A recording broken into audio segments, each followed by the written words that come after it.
Olá pessoal, tudo bem? Como é que vocês estão?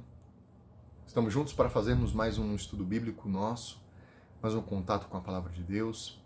Hoje vamos meditar o capítulo de Oséias, capítulo 11 do profeta Oséias. Estamos nessa empreitada aqui, começamos mais um mês, hoje dia 1º de fevereiro de 2021 e estamos aí para crescer dia após dia. Temos um contato com a palavra de Deus. Só se ama aquilo que se conhece e só se pode conhecer quando se ama verdadeiramente. Então, é um caminho assim que nós trilhamos na humanidade, ou seja, conhecendo o outro e amando, e porque ama, o conheço, né, de verdade. E espiritualmente. Então, quando nós conhecemos a Deus, né, nós o amamos. Daí a importância de viver com intensidade cada estudo bíblico, né, cada momento de oração, para deixar que Deus guie a nossa vida. Né? Então seja muito bem-vindo, não deixe esse vídeo passar.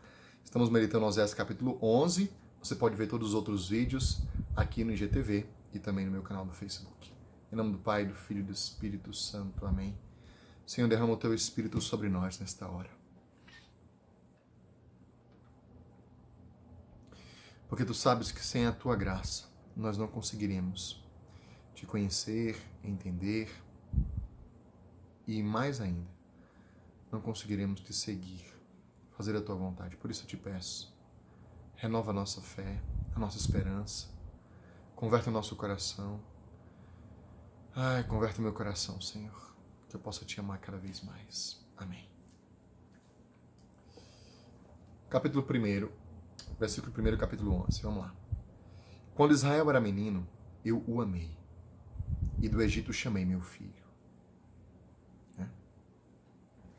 Então, aqui já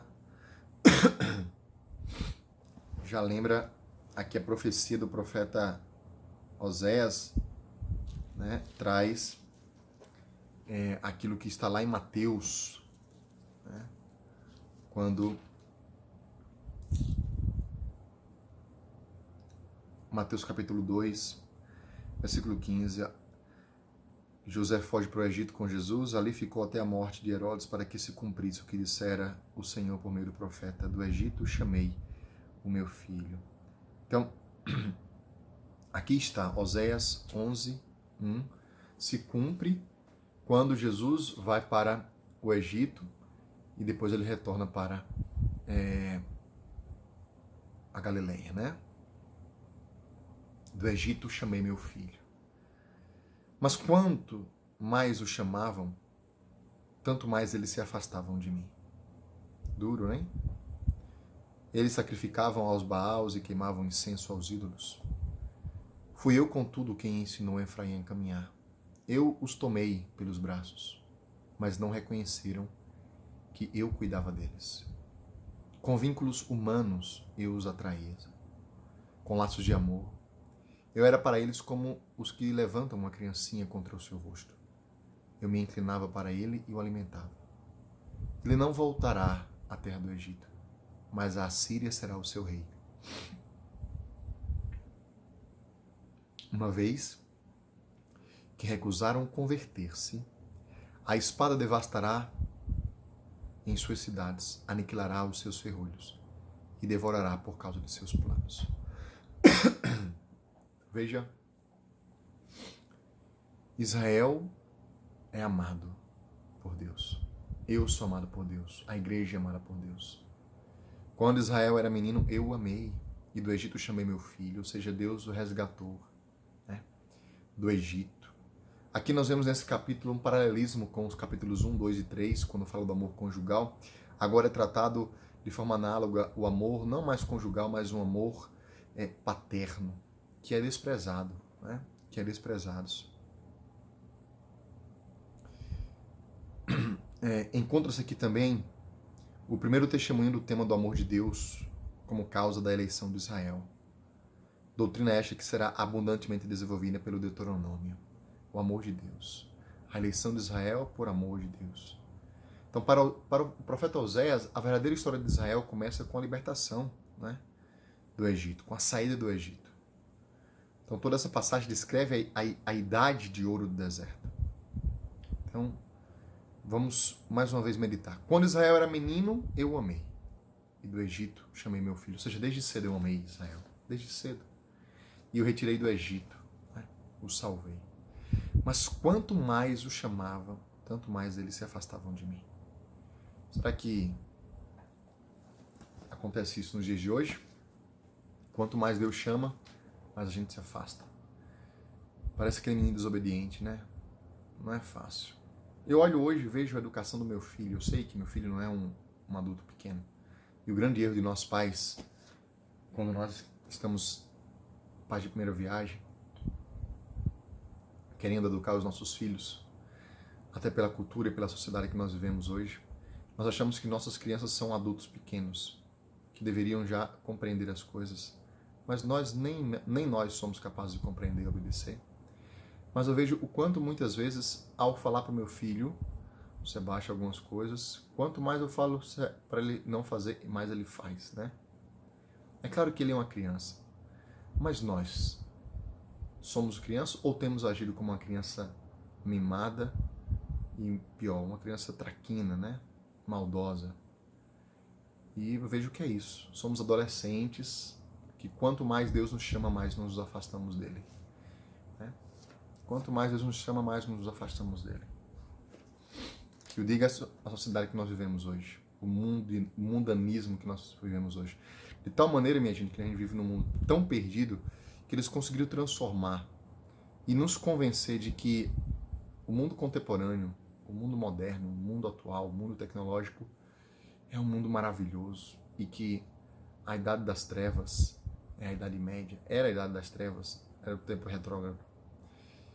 O mundo hoje está tão louco, tão ideologicamente louco, que as pessoas têm deixado de lado as tradições, achando que elas são capazes de encontrar a verdadeira felicidade para si e para a sociedade.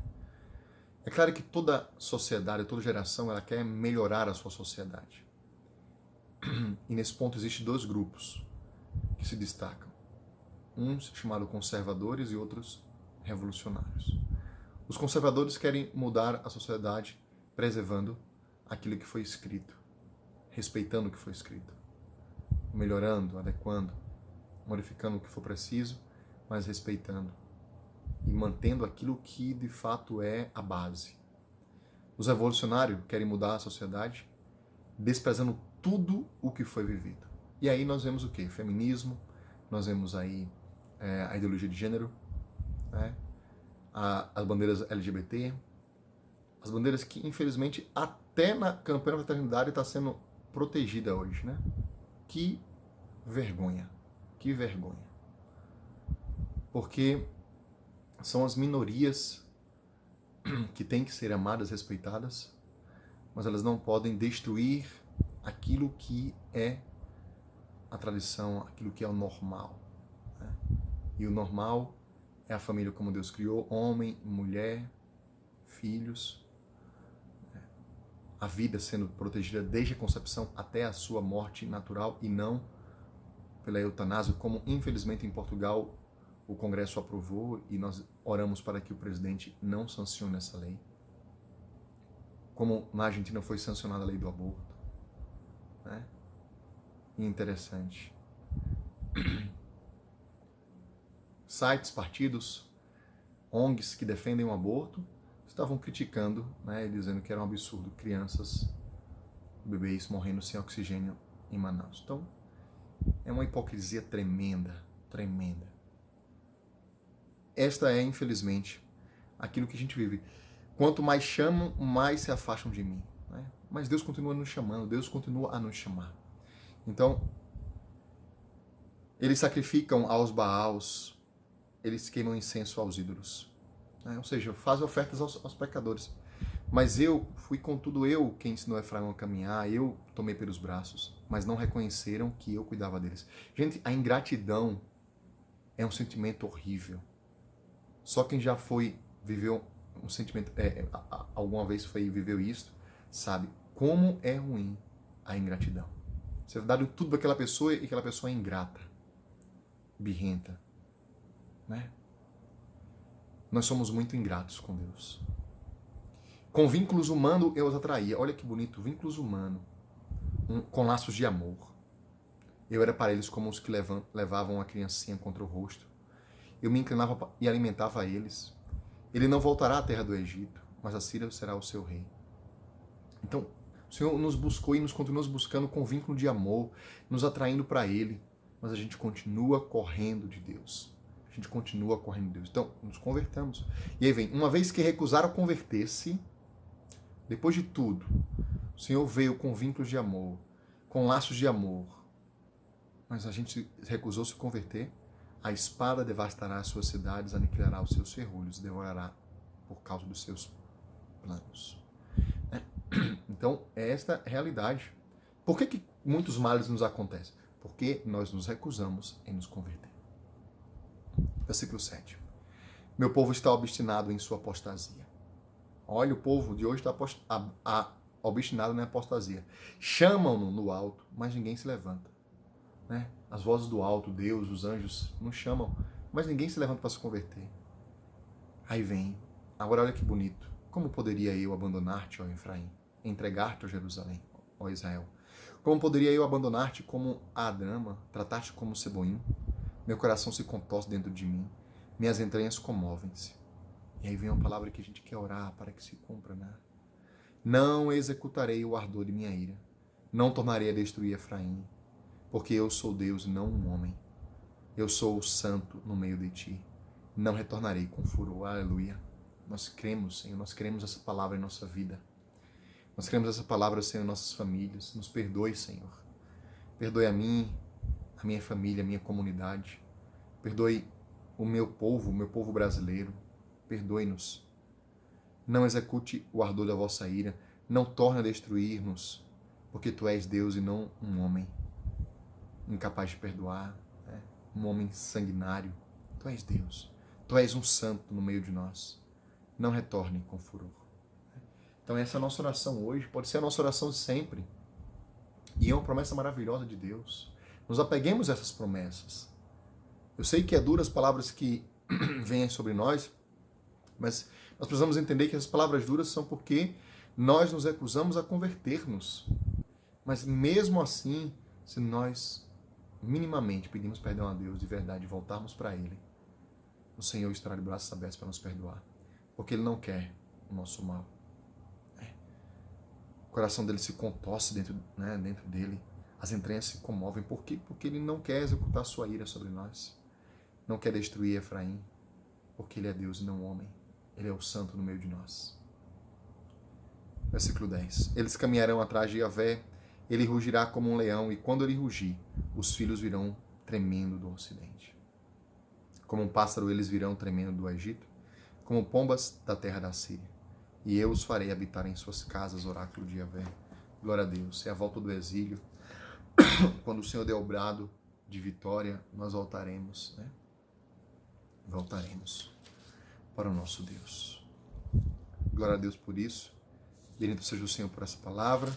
Estamos aqui pertinho de concluir o profeta Oséias. A gente se encontra amanhã, dia 2, com a graça de Deus. O que é que você aprendeu com essa palavra? O que é que Deus falou com o teu coração? Desculpa, no teu coração, né? E vamos juntos. Sejamos fiéis. Marque mais alguém aqui no estudo bíblico. Vamos aumentar o número de seguidores aqui no nosso Instagram, para que a gente possa ser mais de Deus. Em nome do Pai, do Filho e do Espírito Santo. Amém. Abraço a todos.